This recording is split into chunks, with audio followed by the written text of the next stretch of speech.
Live from Philadelphia, Pennsylvania, the general manager of the Philadelphia Eagles, Howie Roseman. Yeah, what's up, guys? How we doing? Hey, thankful that you joined our show today. I know we kept you waiting a few minutes, so thank you for the patience, and we appreciate you, man. Let's dive right in. Well, what an awesome. Well, I'll tell you what. I hear it's a special day. Happy birthday, brother. Thank you, Howie. Great thing. That is very kind of you. I appreciate that. A lot of people have been saying it. I've been overwhelmed with the amount of kindness that people have sent my way today. So I was going to try to power through you even saying it. So I appreciate you making that happen, Howie. Okay, appreciate you. Let's dive in. What an offseason for you. Honestly, you and the Philadelphia Eagles have had a massive offseason. Obviously, the way last year ends is not the way anybody associated with the city or the organization want to have happen. But this offseason, you sign extensions to a bunch of people. You bring in Saquon Barkley. You make a trade to get Cooper DeJean. It's like, did you feel the need to be super aggressive this offseason, spend money, make a big play? Or why are we at this point, you think, Howie, in your mind? Yeah, I think obviously the disappointment of last year and not wanting to feel like that again to the extent that we can. Obviously, it's hard to win championships. Kind of being to the couple of Super Bowls over the last few years we've been to, I think our standards are really high of what is a successful season, especially when we have the capabilities, and the capabilities are on and off the field, having the right people on and off the field. And that's my responsibility. That starts with me. And so when we don't have the end of the season that we want, I think that starts with my responsibility and what can I do to do a better job to give us a chance to win and go into next season with the right people. And so I think that, as we sit here today, we still got a lot of work to do. Obviously, haven't been at any on-field practices, but encouraged by the people that we brought in and the people that we still have here. Okay, and before AJ and the boys have their questions, I have to bring up Saquon. Hey. Great player. Made a lot of people pissed at one place, made a lot of people pumped at the new home, and it feels like a weapon that's dynamic that'll only add to a Jalen Hurts offense. Was this a pretty easy decision for you to make, or how do we decide to get Saquon over to the Philadelphia Eagles? Yeah, it's hard to get difference makers, and he's a difference maker on and off the field. The way he plays, kind of his skill set is unique. Obviously, have had a front row seat on the receiving line of some of these runs that you're going to show. You can certainly show some of the runs against us that have been explosive. And then he can really do it all. He can run routes. He's an unbelievable pass protector. And again, just a great person. And obviously he played college ball in this state, so being able to watch him from afar. And, I guess sometimes, you kind of try to get on the front end of things or at least kind of do something opposite. I've always felt like the league's a little bit of a bell curve, and like if everyone's doing the same things in the middle, you're probably in that middle range, and you got to do things that maybe put you a little bit at risk, but also give you a chance to have that confetti fall on your head in the end. And obviously we got a long way to go to do that, but where the running backs were, and these guys are touching the ball 300 times for your football team. They're not touching the ball. They're touching the ball more than anyone but your quarterback and your center, hopefully. And so they do have a huge impact. And, that goes back to with Coach Reed and Brian Westbrook. And then when I was the GM, LaShawn McCoy. And so it's not so out of left field for what our philosophy has been here since I've been here. Huge, though, coming from the Giants to the Eagles, obviously, with the entire, just like Patrick Queen went from Baltimore to Pittsburgh. There was a few of those that happened this offseason as opposed to years past. And I don't think I saw one person for Philly who, a lot of staters, Penn Staters, Philadelphia area, a lot of that. Getting him back in town is obviously a glorious move. Good for you, Howie. Go ahead, AJ. Howie, you mentioned the center position. Obviously, you guys, huge loss with Jason Kelce retiring. Obviously, unbelievable player for your organization for a long time. How do you replace a guy like that? And can you talk a little bit about what he actually meant to that franchise and the people there and everything about it? Because that guy is just, he's a real gem. He seems to be somebody I feel like from all corners of the earth, you have to love that dude. Everybody. The best. And you don't replace that. And I think that it would be disingenuous to even pretend like we're going to replace Jason Kelce, the person and the player. I mean, this is a first ballot Hall of Famer, both on and off the field. And so, I think for us, we got to just, we got to continue to build the team. It's the ultimate team game. to understand that he is a huge loss. Fletcher Cox is a huge loss for our organization, our football team. The only thing we could do is we tried to get our young guys around them as much as possible so that they can absorb it, so they could see what amazing players and people they were, but also that it doesn't come easy in this league to be great at whatever job you have, that you have to work at it, that those guys were our hardest workers. They had an unbelievable love of the game. They had an unbelievable love of this team and this city. And I feel like, I certainly wouldn't be sitting here today without Jason Kelce. And I'm including Fletch, too, because obviously we lost him as well. Hell yeah. Fletch, Cox and Kelce have been two guys holding down the trenches in Philly for as long as I can remember. And when it comes to Jason Kelce, he said it's all but inked. He's coming to ESPN. Hey, let's go. Here we go. We're like, the world's lucky. Hey, We're gonna get... You don't got to rub it in, dude. You don't got to rub it in. Oh, yeah, hey, he came to our team, Howie. Sorry about it. Yeah. I know. You know what? You know what, though? I mean, the other thing that we talk about is just, for me as a GM, to be able to have these guys, and we still obviously have Lane and BG, and those guys, 2010, 2011, 2012, 2013 drafts, boom, boom, boom, to get those guys and been through everything that we've gone together, and to have those guys and to be able to call them and say, hey, I'm thinking about this. How do you think it would affect the team? I mean, special. Now, never replace those guys, but feel like a lot of the guys that we still have in this building have the chance to be this 10, 15-year Eagle players with a chance to go maybe even to the NFL Hall of Fame. So yeah, especially with you get a Super Bowl, a lot of that conversation amplifies. You guys certainly did. And you talk about 2010, 2011 through now, how you've gone through it all. You have the departure of Doug Peterson and Carson Wentz and everything from outside looking in. We are a regional show, but we're not boots on the ground everywhere, so we don't hear it. It sounded like Doug and you guys had a mutual agreement, and then Carson Wentz and the Eagles seemingly mutual agreement to go separate ways. There was just a statue put up about both of them for winning a Super Bowl like a year and a half before that. So it's like, well, Nick Foles, but it's like, and he leaves as well. It's when you're the guy that's making these decisions, I assume you can get on the shins a lot through all of that. Like, how do you decide that? And then when you get back with Jalen Hurts, how pumped are you to be like, yes, I made the right? Do you feel vindication there, even though it looks different? No. How do you balance all that? No, I don't know that in this job we ever have a chance to really think about what we do. Like somebody asked me this morning, like when you're going through the draft, do you get a real good sense of what's going on and what you're doing? And I legitimately, I take a big drink of mezcal on Saturday night, and I looked through kind of the draft and where we were and what the decisions we made were for the first time really on Saturday night. And I think there'll be a day that hopefully, I'll get a chance to sit back and kind of think about everything that went on here. But these jobs are too hard to really kind of get stuck in the moment, and you got to just keep moving forward. And you talk about two people, certainly won a championship with them, great people, really good people, and those are hard decisions. And I think, these jobs, that's why these jobs are hard, because they're not the easy ones. They're not, being able to sign Devontae Smith and A.J. Brown, guys like that. Those are easy, right? Congratulations, by the way, you're not done. Congrats on that and a lot of other guys. I think the hard ones are where, you feel like you got to make those decisions. And the coaching staff, Jeffrey, our owner, who's unbelievable, he takes care of the head coach, and that's his responsibility. But obviously, Coach Peterson, he's shown it in Jacksonville, tremendous coach. And for us with Carson, we knew that the most important thing was what we were going to do with the results of that trade, what we were going to do with the money, what we were going to do with the picks that we got from that trade. Okay. And none of it would have mattered unless we made the right decisions. And we got to continue to make the right decisions all the time to give our team the best chance of winning. Well, congratulations on it all working out, seemingly, because there was a conversation like, holy shit, Philadelphia's at the promised land. We got people eating horse poop. On parade routes and climbing telephone poles, and it's like, okay, and then beautiful thing. Only in Philly, baby. Yep. Only in Philly, baby. Those Johns over there, we appreciated the opportunity to watch them celebrate something that hadn't happened in 50 years. Me too. Yeah, amen. Me too. Amen. Let's do it again. You want more horse poop getting eaten over there? Yeah, I don't really care about that. I'll watch it and I'll laugh. That's a beautiful thing. We got to get back, but it's a long road and obviously a long process and a lot of good teams.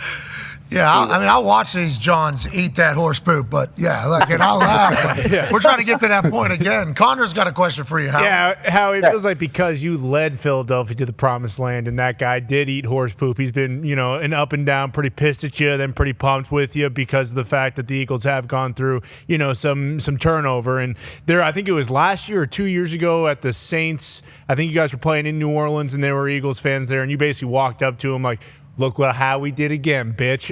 But how is that love-hate relationship? You did. Okay, we remember. If we really wanted to, we could pull the clip. I don't think it was exactly how you're describing. No. I think it's I think it's cooler how you're describing how it actually works. How is that relationship though? Like handling a city that is so passionate, which is what you want in a fan base, while also realizing that you do have to deal with people who will eat poop, whether they're pissed or happy about the team.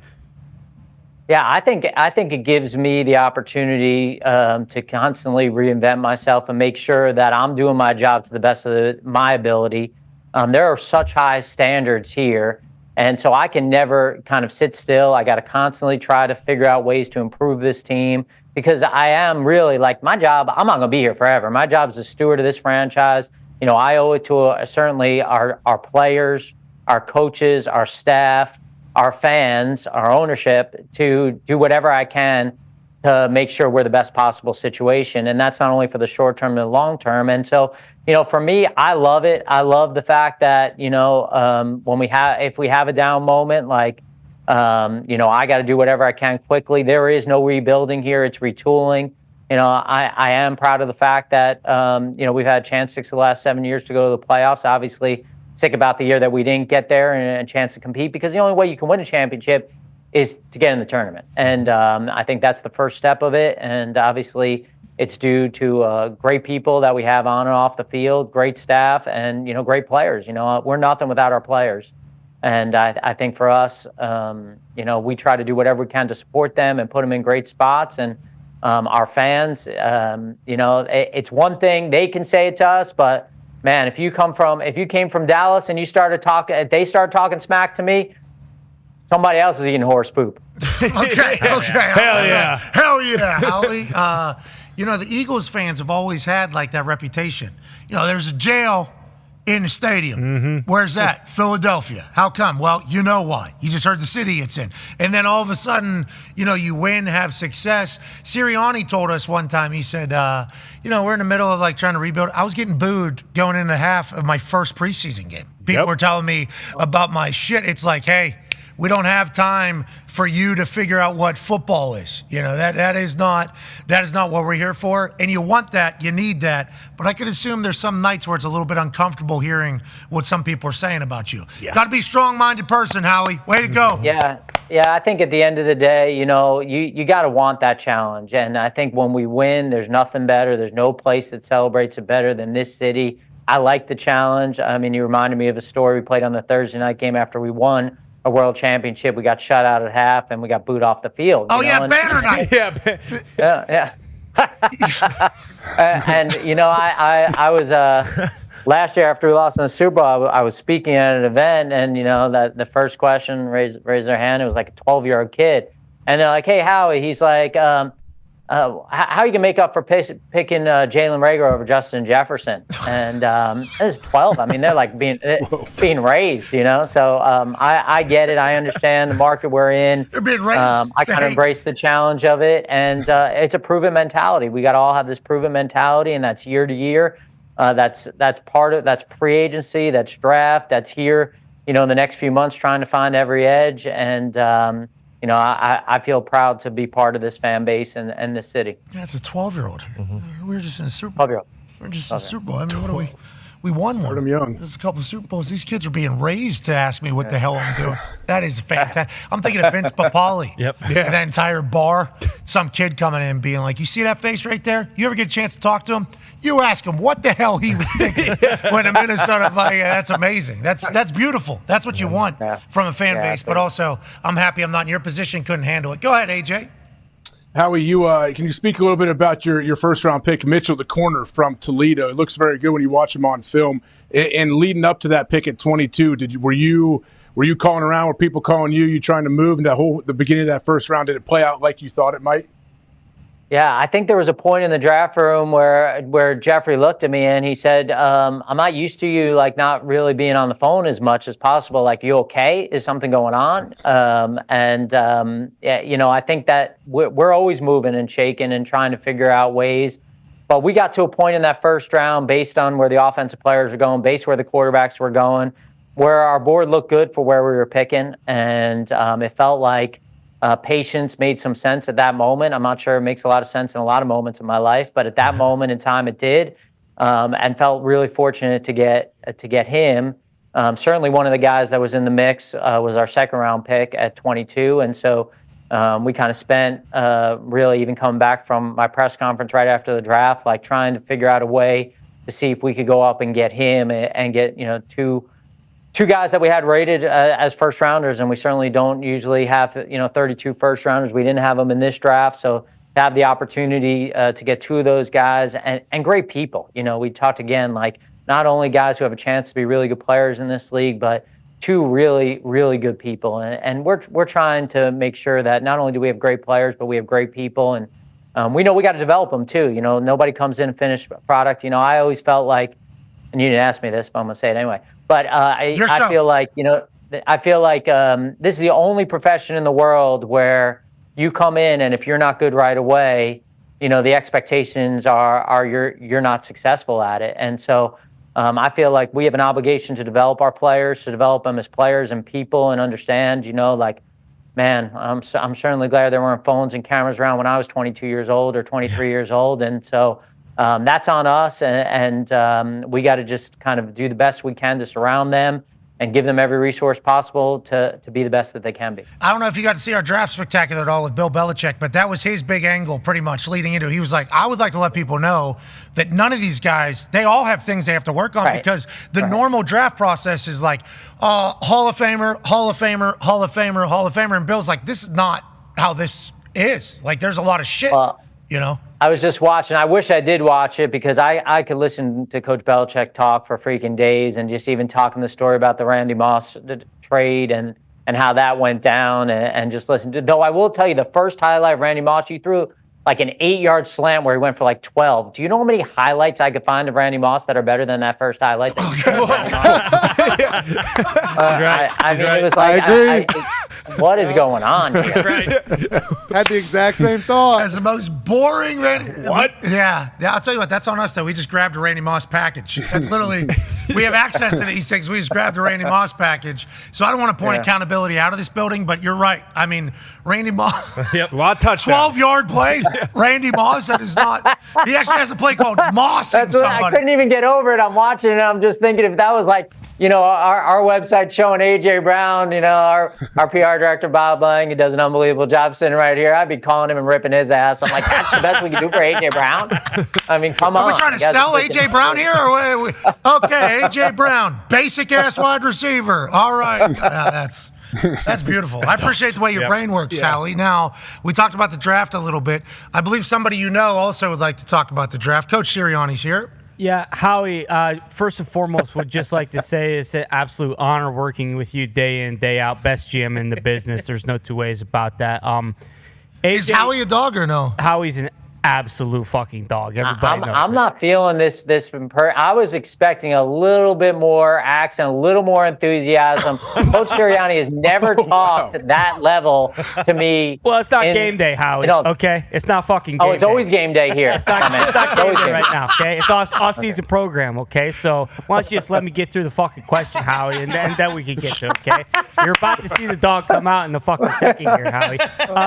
But just curious, I know I told you come off the field not too long ago. Hey, O-line, D-line, Howie. O-line, D-line. That clip's been everywhere. Obviously, first two picks of the draft, we go cornerback, a position of need for us. I believe Cooper Jean, a lot of people say he might be the best player in the draft. He's the great white hope. Everybody knows that. Is that a situation where, we were just kind of shocked that he fell to where he was at in the draft, surprised he was still there? And did you jump the Packers because you knew, hey, they're going to get Cooper DeJean right now. Listen, I love the pick. He's an absolute fucking dog. I'm gonna love adding him, to the soil in order to grow, as a full mature plant with the rest of the a tree almost now. Well, I mean, a lot of people will argue he's already a tree. He just needs a little seasoning in the soil. But what was the impetus behind trading up for Cooper DeJean? I already know, obviously, we've discussed this, but if you want to fill the people in, that would be great, Howie. Yeah, I would say first, I mean, you said something that hit me, Coach. You talked about O-line, D-line, and that's where it always starts. And I think when you look at our offseason, being able to extend Jordan Mailata, being able to extend Landon Dickerson. Hell yeah. Cam Jurgens, we drafted in the second round, started at right guard, was a Pro Bowl alternate last year. We drafted Tyler Steen in the third round last year. And obviously Lane Johnson, in my opinion, is a first ballot Hall of Fame player as well. So It starts there with being able to have those guys. We signed a couple guys in free agency. We just signed another guy in free agency. So it's got to start there, And then you look on the defensive line and getting the opportunity to get Bryce Huff here, bring back Josh Sweat. We had drafted Nolan Smith in the first round, and then obviously Brandon Graham, and we have a bunch of young guys we like. And then inside, we've spent a lot of resources on the defensive tackles, with Jordan Davis and Jalen Carter and Milton Williams, and we're young there, but excited about that. But until those things get settled to a point, it's hard to do anything else. I think that's really where, to use your words, Coach, the roots of the team come from, right? So I think it then allows us to kind of build out and get playmakers on both sides of the ball. And when you talk about Cooper's a playmaker. I think that at the end of the day, football instincts, any sort of instincts are huge in whatever you do, and he's got elite instincts. Wherever you put him, he is a playmaker. He has a nose for the ball.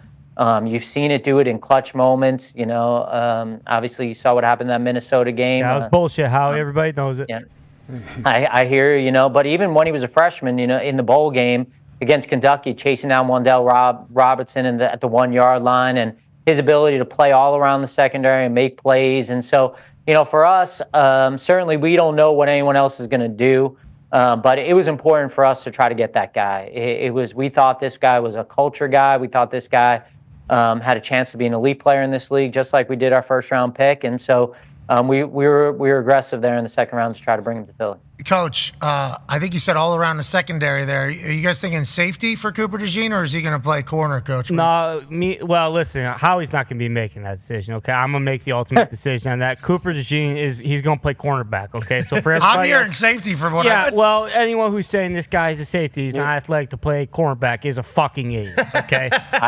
He is an elite athlete. I don't even understand that. Elite. I mean, the guy's coming off an injury and still running, low 4.4s and freaking jumping out of the gym. And do you need to put his dunks on instead of watching you kick around that soccer ball, Pat? Oh, watch it, Howie! We've already got enough tread out of the Cooper DeJean high school basketball highlights. We were running a bunch because, obviously, Seahorn was a dog. Seahorn was an absolute dog. And then we see, and then the whole, Cooper DeJean. There we go. Yeah. I mean, he was a beast. Now, he's playing against elite competition out there in Iowa as well. Iowa basketball is known. Very good. Everyone knows it. Everyone knows it. Absolutely. All right, Coach Sirianni, we appreciate you stopping by. Absolutely. Coach. You're best in business, Howie. That's why we love you. You're my guy. You guys do kibbles and bits on Thursdays, or what is the whole dog mentality between you and Coach Sirianni? Like, no offense to you. The first None thing. taken. Okay. Maybe. We'll see. Anytime somebody says that, normally something offensive is coming. Yeah, but let me reword it. With all due respect. There it is. Again, no respect is coming. No respect is coming. All due respect means no respect is coming. Just whatever you got, I can take it. I work in Philly. Take this however you want. Boom, there it is. Okay, there it is. When I think of you, and I think the way you've been described is like a incredible, like not only salary cap guru, but number analytic, like super nerd, like super. And then you got Sirianni comes in, it's like, fucking dog. We're eating kibbles and bits. Well, that's all we want. Like, are you two a perfect match, you think? And how much do you think you guys share a belief of how football should be between you and Coach Sirianni? Yeah, I think that's the great part about going through the interview process when you're interviewing head coaches is trying to be aligned on how you build a team. And obviously, I've been very fortunate to work for Coach Reed when I first became a GM, and kind of like the whole time, the success we had with Coach Reed, and I was really affected by it. And when you do the interview process, getting someone to talk through what they believe in and making sure you're aligned, you certainly wouldn't want to have a relationship. I think it's really your football marriage. It's no different than when you get married, and making sure that your values are aligned so you don't get into arguments about things that are philosophical. And so Coach and I definitely believe in how to build a team. And, we've had a lot of examples of just like kind of watching players separately and coming together and saying things at the same time and what we're looking for. But it also, having trust. I'm not looking to coach the team. I'm not looking to make a play call on 3rd and 7. And he has total trust in me and what I'm going to do in the offseason, to kind of build this team. And I think that's the most important thing. You got to have trust in the people that you work with. Otherwise, there's no relationship, without trust. And I think that comes over time, and really proud of the fact that he's been our coach for 3 years. We had 3 playoff appearances. Again, last year didn't go the way we wanted to at the end of the year. But also, we've seen what it looks like when it's good. And, winning the NFC was a great accomplishment for him in his second year. From that opening press conference to what we've learned about him and the success, it's like, what a change. And like, oh, we love this. We love this human. And then the way he reacts after games, getting mic'd up, and then, learning about Big Dahn. Oh, man. Yeah. So learning about I've heard that from everybody. Jason Kelce shouted him out in his retirement speech. Yep. Big Dahn, I appreciate. Everybody talks about him. He was kicked off the sideline, obviously, for the altercation during the San Francisco 49ers game. That was when the world was kind of introduced to him. Do they have like an Italian night that you go to, and you guys just kind of chit chat about life, or? Yeah, you know what's funny? I'm surrounded by all this. My kids call my mom Nona. Like I have this inferior. Like I have this complex. I think I'm Italian anyway. But you mentioned Dom and you mentioned Dom and what he does for this team, and I think he is the protector of this team. He's always looking out for all of us. Any type of adversity that I've had, he's always been the first person to call me, come find me. He's got a great sense of players and kind of how they're wired, and so he's a big part of this football team. I'm glad that he's gotten some of the attention that he deserves because of the person and really the addition that he is to our football team. Yeah, I love just learning about him. Mm-hmm. Plus those super cool glasses. Yeah. Mm-hmm. And then I saw him in Mania. He had a little boot on. I hope his foot's okay. I don't know if his foot or his ankle, but he'll survive. Yeah, luckily we got those short-term IR spots, right? So we can bring him back so we're not losing him for the year. He's a quick healer, and he's a better athlete than you think too. You can't throw him a ball he doesn't catch. Now, he doesn't want to throw it because he's got like shoulders and freaking feet, and he's got all these sort of issues. So I don't know that we're signing him on the field to a long-term contract, but man, off the field. When you're spearing, people that are saying bad things about the Eagles literally every day. Mm-hmm. There's a chance that a little mozzarella can potentially build up, in each one of the old AC joints. I enjoyed the world talking about him last year just because strictly hilarious situation that never happens in the NFL, but also how much love everybody over there seemingly has for him. You done good, Big Dom. Yeah. You done good. Even though the NFL says, get that Italian piece of shit off the sideline. We don't agree with that at all. We don't like that. We don't like that. Go ahead, AJ. Howie, a guy you guys got later in the draft actually feels like a great Philly move for you is Will Shipley. We know this dude runs hard. He's, I think, watching him in college, it's a lot of fun. What do you envision his role might be? I've read where Saquon's already reached out to him and everything. What does that backfield look like, and what kind of role do you think Will could have early in his career?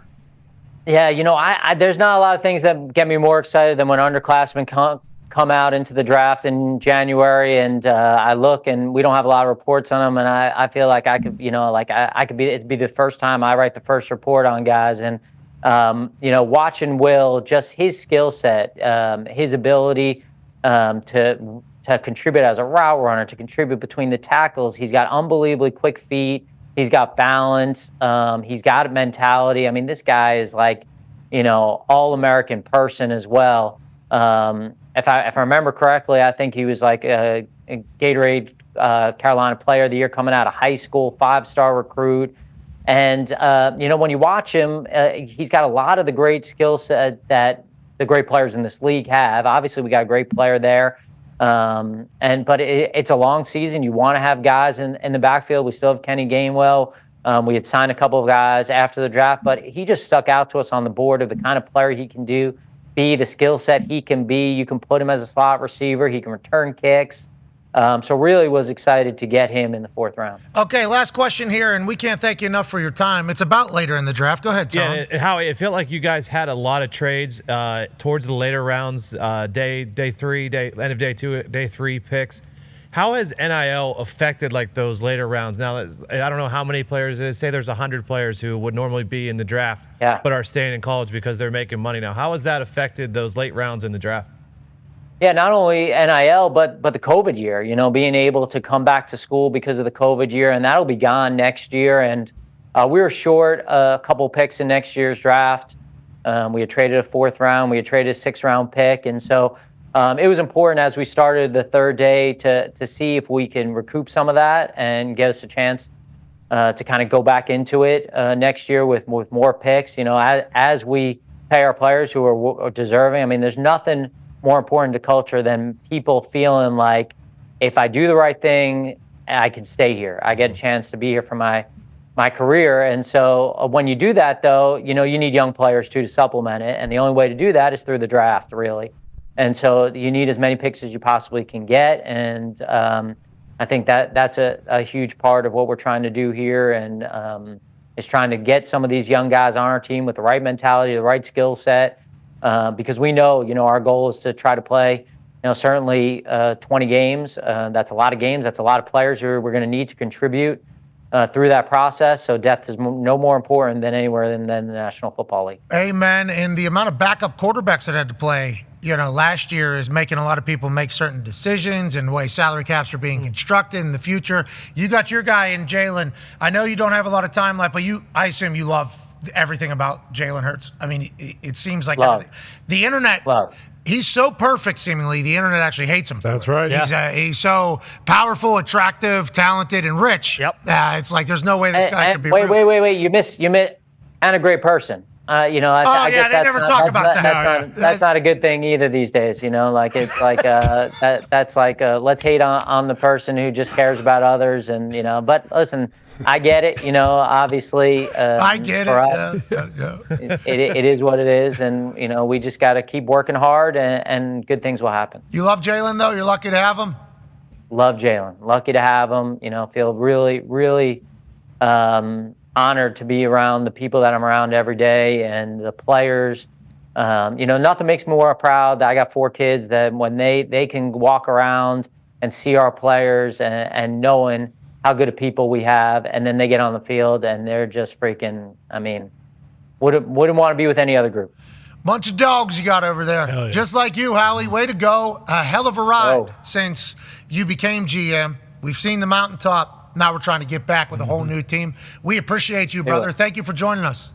Happy birthday, brother. Many, many more. Thanks for everyone taking the time and the questions. Coach Sirianni, I'll see you in about 5 minutes. We got a team meeting, I heard. Coach is already at team meeting, obviously, right? Coach, you down the hallway? Yeah. Get there quick, Howie. I mean, dragging ass, pal. Okay, let's go. We need some more fucking dogs in here. All right, ladies and gentlemen, Howie Roseman. Thank you, pal.